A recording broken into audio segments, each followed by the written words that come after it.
Welcome to this module, dear participants.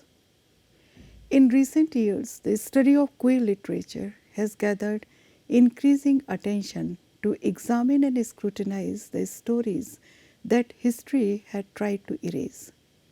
In the previous week, we had looked at the core developments in queer theory with special focus to theorists such as Gail Rubin and Eve Sedgwick, who deconstructed the heteronormative view of cultural history. Queer theory is a vibrant school of thought and one which can be effectively applied to literature and art. Similar to how queer theory offers a significant avenue to reimagine gender identities, the literary space creatively explores the lives of non-heterosexual individuals. In today's module, we will trace how queer literature has a rich history and how classical queer texts influenced modern queer literature. Literature has always been concerned with questions of kinship, love, marriage, desire, and family relationships. In the last 2 decades, lesbian and gay studies have transformed literary studies and initiated debates on same-sex desire and queer identities. Queer literature is a collective term for literature produced by or for the gay or lesbian community, which involves characters, plot lines, or themes portraying homosexual behavior. Historically, much of the literature which has been discussed in connection with homosexuality has not been written by writers who would identify themselves as gay. Therefore, defining gay and lesbian writing constitutes a problematic category because the meanings of gay, lesbian, and other related concepts such as queer have been intensely contested. In 1976, Michel Foucault made his frequently quoted claim in the history of sexuality, and I quote, "The psychological, psychiatric, medical category of homosexuality constituted less by a type of sexual relations than by a certain quality of inverting the masculine and the feminine in oneself. The sodomite had been a temporary aberration. The homosexual was now a species." Unquote. So, there is still no definite consensus on vital questions surrounding homosexual identities and history. Various disagreements shape different modes of historical inquiry into homosexual identity and queer expressions such as art and literature. This module reflects the plurality of voices and approaches within queer literary studies as well as the diversity of queer life today. In literature, homosexual identities negotiate with family structures and nuanced accounts of homosexuality. The social acceptance of homosexuality has varied in many cultures throughout history, and queer literature has covered a vast array of themes and concepts. Non-heterosexual individuals have often turned to literature as a source of validation, understanding, and beautification of same-sex attraction. Literary works have also documented the psychological stress and alienation suffered by those experiencing prejudice, legal discrimination, violence, religious condemnation, and persecution. By eliciting effective responses in readers, queer literature thus encourages embodied forms of critical reading and engenders imagining the alternative modes of social belonging. We shall now analyze how there have been queer plot elements or characters in some of the canonical texts in literary history. In classical mythology, male lovers were attributed to ancient Greek gods and heroes such as Zeus, Apollo, Poseidon, and Heracles. Though Homer did not explicitly portray the heroes Achilles and Patroclus as homosexual lovers in his Iliad, Greek dramatist Aeschylus casted both of them as pederastic lovers. The term pederasty is primarily used to refer to a homosexual relationship between an adult man and an adolescent boy. In most countries today, such relationships are illegal. Pederasty in ancient Greece was a socially acknowledged romantic relationship. Plato in his Symposium cites Aeschylus and holds Achilles up as an example of how people will be more daring and even sacrifice themselves for their lovers in homosexual relationships. The tradition of pederasty in ancient Greece and later the acceptance of limited homosexuality in ancient Rome infused an awareness of same-sex attraction into ancient poetry. Sappho, who is dated around 6th or 7th century BC, was an ancient Greek poet from the island of Lesbos. She is the first known woman poet in Greek language and has been recognized as a lyric poet. She is renowned for her exceptional creativity and her daring act of celebrating the female erotic at a time when only the male erotic was recognized and proclaimed. Only a small fraction of her work has survived, and all of it are in fragmented forms. Plato and Socrates called Sappho the 10th muse and openly admired her work. The English words sapphic and lesbian were derived from her name and the name of her home island, respectively.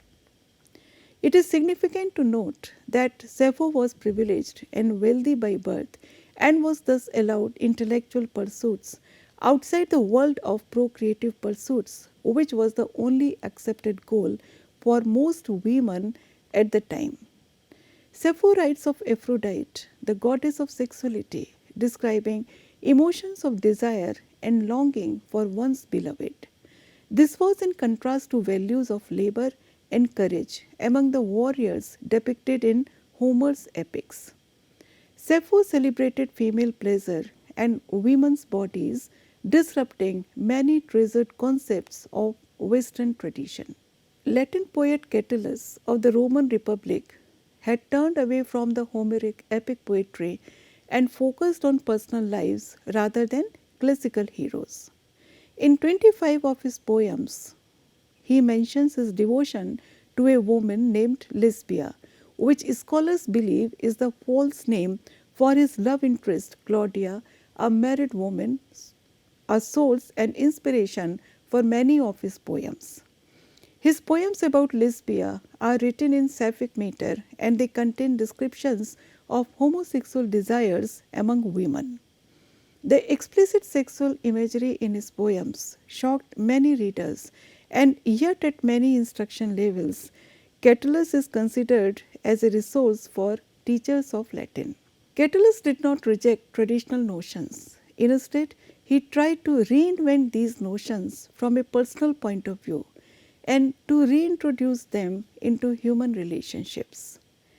Catullus has influenced poets like Ovid and Virgil. His works were rediscovered in the late Middle Ages and he became an inspiration for Renaissance poets like Petrarch. Elements of homoeroticism are located in the modern interpretations of Middle English literature as well. One of the earliest Middle English allegorical narrative poems, William's Vision of Piers Plowman, has the narrator Will who searches for truths about life. The poem begins by using female allegorical personifications for the main character Will. Through a transformative approach to gender, the poem asks what it means to need another being in order to understand something or in order to get somewhere. Modern interpretations of the poem, however, suggest that it ponders the difference between male same-sex and heterosexual love in its persistent search for a less arduous form of interdependence. Piers Plowman is structured in such a way that we begin and end the narrative poem with female personifications. Similar queer readings of Geoffrey Chaucer have also come up in recent academic scholarship. In the contemporary readings of Chaucer's The Canterbury Tales, many critics view that the pardoner was a possible homosexual. The oft quoted line from such readings is from the general prologue, I trow he were gilding or a mere, which roughly translates to, I am sure the partner was either a eunuch or gay. The word mere suggests that the partner is an effeminate man. Woods considers the partner as the first gay character in English literature. It is also to be noted that the partner was stigmatized for his personal appearance. With reference to his unmanly beardlessness, the narrator doubts him as a sinful sodomite and is even deemed guilty by the mere fact of his appearance. Critics also note that depictions of homosexual desire in the literature of Middle Ages have equated homosexuality with male homosexuality only. In an important article titled Where Are the Lesbians in Chaucer? Professor Michel Sauet says, lesbians are consigned to footnotes, passing references, and fleeting comments, or they are simply skipped together. This shows a marginalized invisibility of non heteronormative women historically situated in the Dark Ages. This also prompts a need for regendered readings of existing materials from medieval literary studies in order to deconstruct the silencing of female gender expression in the English tradition. Bruce Smith had suggested that in early modern England there was a strong disparity that separates the extreme punishments prescribed by the law and the apparent tolerance of homoerotic desire in visual arts and literature. But in Renaissance England, there were important revisions to draconian laws against sodomy. Such laws during Renaissance were mostly enforced against rape of underage boys by an adult male. One can locate a pervasiveness of male eroticism in the works of canonical authors such as Marlowe, Shakespeare, Sidney, and Spenser. The literary works that afford us access to sexuality were never completely isolated from the fears and anxieties about religious and legal discourses. It can be mentioned that it was a revival of classical learning during the Renaissance period, which provided a rich body of literature pertaining to homosexuality. Shakespeare mostly reflected Elizabethan standards of heterosexuality in his plays by emphasizing the importance of marriage. All his plays followed contemporary codes of morality, and homoeroticism in his plays was never openly explicit. However, we can also state that a certain amount of same-sex eroticism was built in the Elizabethan theatre as female parts were played by boys. Boys playing female roles also meant that on-stage instances of love and courtships were acted between male actors only. Numerous instances of homoeroticism have been extensively researched in modern Shakespearean scholarships. We will take up a few examples. In As You Like It, Rosalind in the Forest of Arden, dressed up as a boy named Ganymede, and courts the man she loves. Rosalind's lover Orlando also responds positively to this courtship.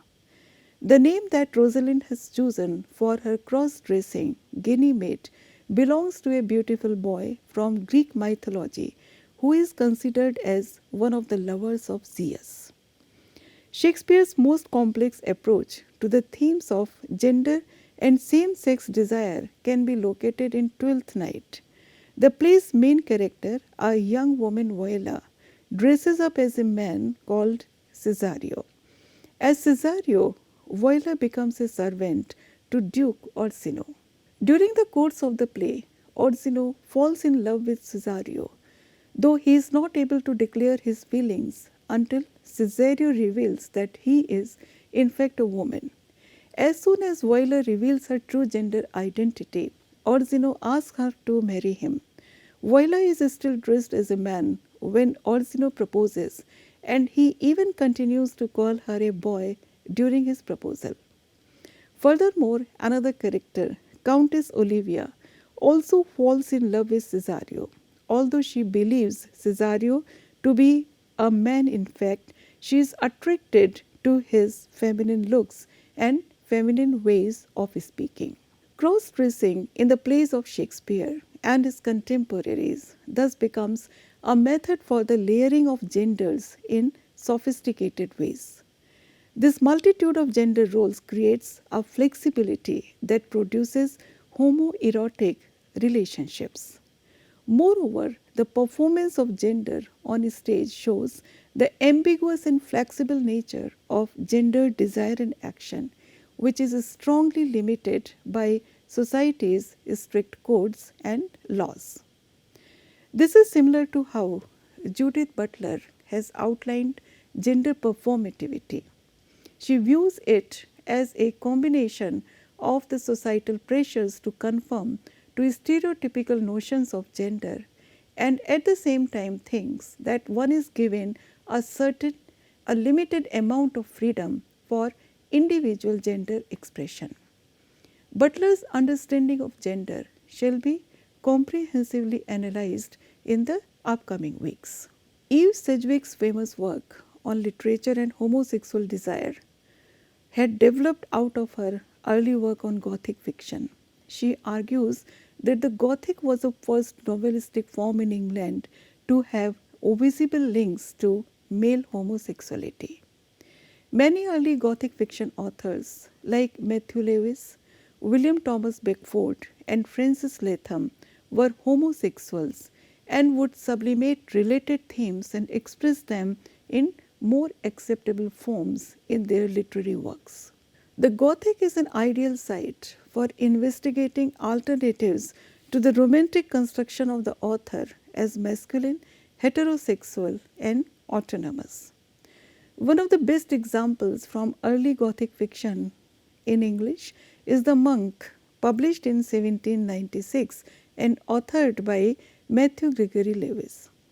Lewis' graphic depictions of incest, rape, murder, gender bending, and illegal same sex desire violated every major taboo of British society and drew immediate calls for censorship and criminal prosecution.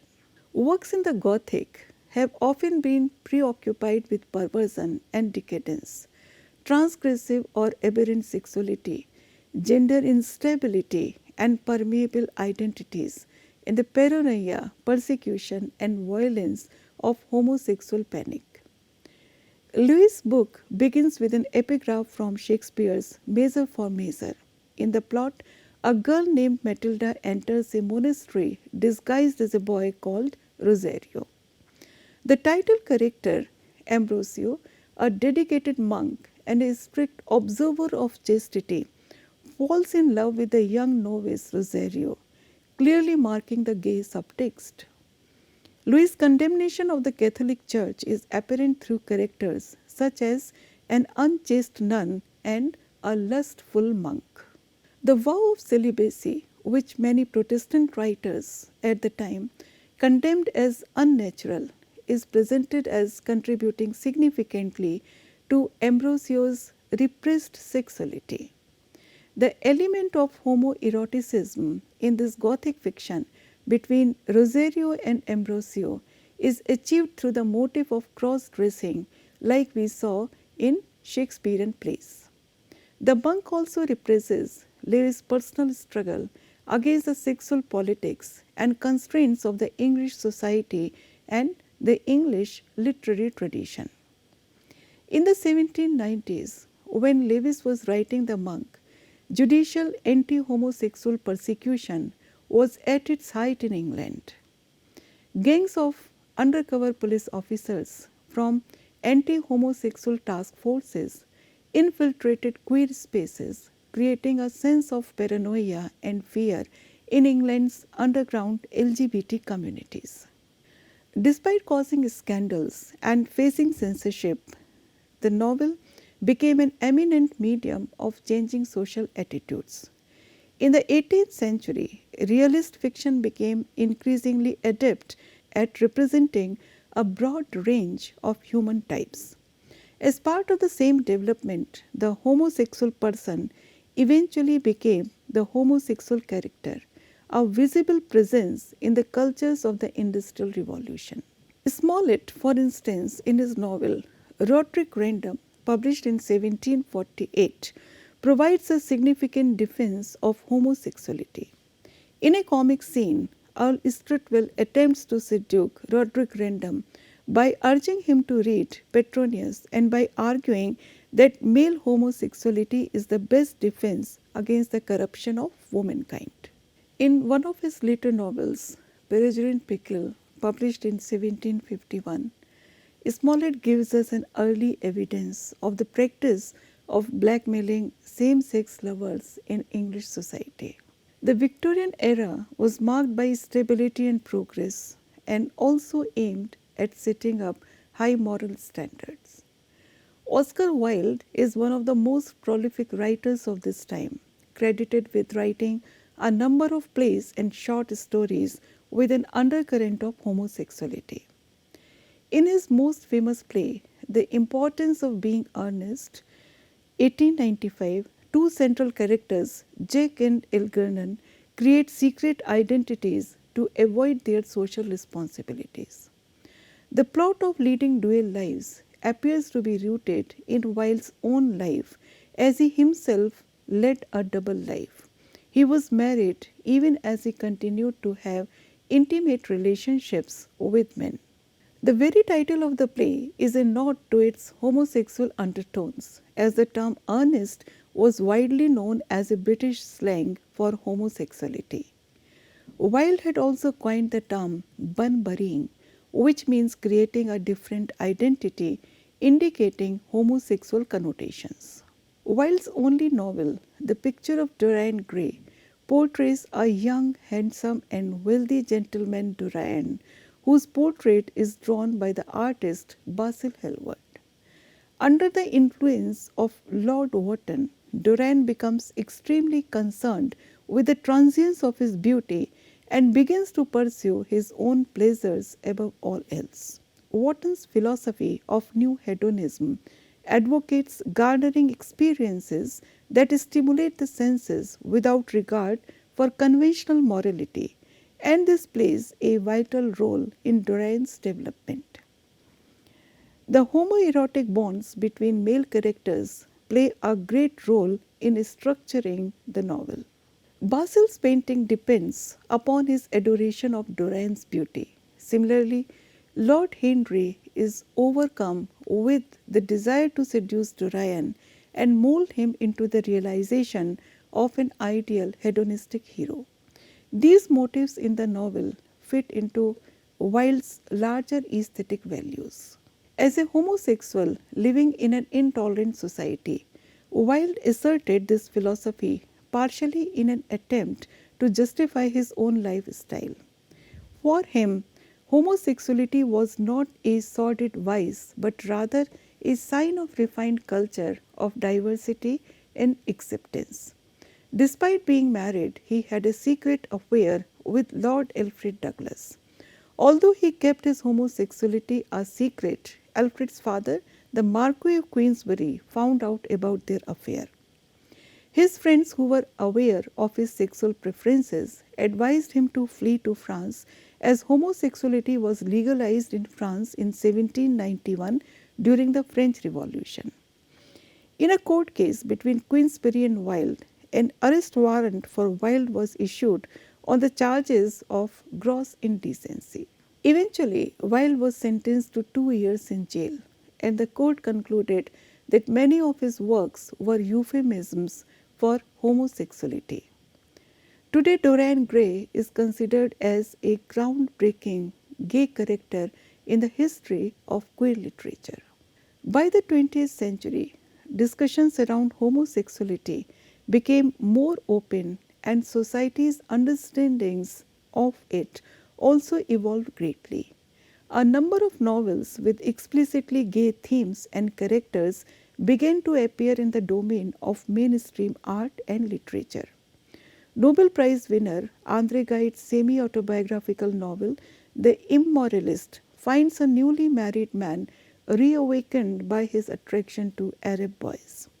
In Thomas Mann's 1912 novella Death in Venice, a tightly wound, aging writer finds himself increasingly infatuated with a young Polish man. Similarly, Marcel Proust, in his serialized In Search of Lost Times, also explored homosexual themes. The first novel in the English language recognized as having a central lesbian theme is The Well of Loneliness by Redcliffe Hall, published in 1928. A British court found the novel obscene because it defended unnatural practices between women. The book was banned in Britain for decades. This is in the context of a similar censorship of Lady Chatterley's Lover, which was published in 1928. The ban on this novel by D.H. Lawrence was lifted only in 1960 in Britain, more than 3 decades after its publication. E.M. Forster had earned a prominent reputation as a novelist while concealing his own homosexuality from the broader British public. In 1913 and 14, he privately penned Morris, a Bildungsroman that follows a young upper middle class man through the self-discovery of his own attraction to other men and his interactions with an often uncomprehending or hostile society. The book is notable for its affirming tone and happy ending. Forster says the following in the novel, and I quote, "A happy ending was impressive. I was determined that in fiction anyway, 2 men should fall in love and remain in it for the ever and ever that fiction allows. Happiness is its keynote." Unquote. Morris could be published only after Forster's death. It was published in 1971. American novelist William Mann had suggested that the central character of Morris is a refreshingly unapologetic young gay man from the working class, pretty different from the aristocratic gentleman of Oscar Wilde. Similarly, Orlando is a charming historical novel written by Virginia Woolf in the form of a biography. The name of the central character is also an allusion to the Shakespearean character of Orlando from As You Like It, who also reflects gender fluidity. The novel is a commentary on gender and how it affects a person's public and private identities. Through Orlando's various experiences as both male and female, Woolf suggests that a person's gender does not reflect the inner and the essential self. Although the change of sex influenced Orlando's future, it did not fundamentally alter his core values and passions like his love for poetry or nature. Lady Orlando felt that she has limited power and freedom with her position as woman in the 18th century. The act of cross-dressing as man makes her feel more masculine and more in control of her destiny. But there are also times when she wants to be dimmer and ladylike, which is when she goes back to women's clothing. Between personas, she wears gender-neutral clothing. Woolf shows that the society's reaction to her choice of clothing dictated her opportunities. Through the novel, Woolf says that in every human being, a vacillation from one sex to the other takes place. She believes that sexes are intermixed. This broadly applies to gender roles within a society and refutes the predominant gender stereotypes. Similar tropes of cross-dressing are found in the French novels also, especially in the work of Zola. In the post-war period, there were many war-influenced gay novels like The City and Pillar by American writer Gore Vidal. This is a significant novel because its gay protagonist is portrayed in a sympathetic manner and is not killed off at the end of the story for defying social norms. Other notable works of the 1940s and 50s include Jean Genet's semi-autobiographical novel Our Lady of the Flowers and James Baldwin's Giovanni's Room. Baldwin's central character David had an internal conflict between homosexuality and heterosexuality, opening up discussions about the concept of bisexuality. In the 1970s, more voices of female homosexuality of color began to be heard.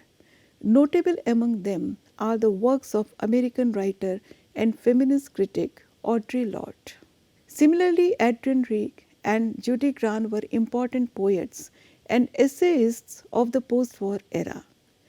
Rich criticized rigid forms of feminist identities and coined the term lesbian continuum, which is a female continuum of solidarity and creativity that impacts women's lives.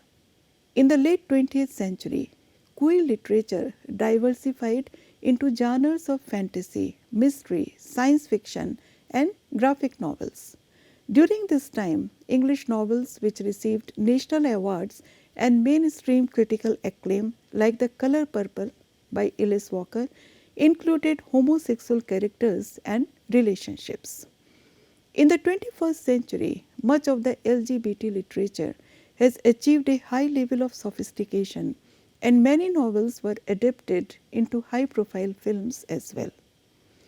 Alan Hollinghurst won the Booker Prize for his 2004 novel The Line of Beauty, which features a young gay protagonist navigating 1980s Britain. American novelist Andrew Sean Greer, who is openly gay, won the 2018 Pulitzer Prize for Fiction for his novel Less. Today, queer literature is embarking on newer genres of young adult fiction and also comics. Introduction of LGBT themes in comics is a relatively new concept, as LGBT themes and characters were intentionally and historically omitted from the content of comic books. Contemporary queer literature shows homosexual characters not as stigmatized and separate, thereby welcoming a more inclusive society. Additionally, novels with queer themes and characters have become more accepted in mainstream publishing, with publishers encouraging and supporting the authors from LGBT communities. Through this module, we have looked at the historic evolution of queer literature and how certain works have established historical or artistic importance through academic inquiry and rediscovery. In the coming module, we will undertake detailed analytical study of select novels from queer literature of the 21st century. Thank you.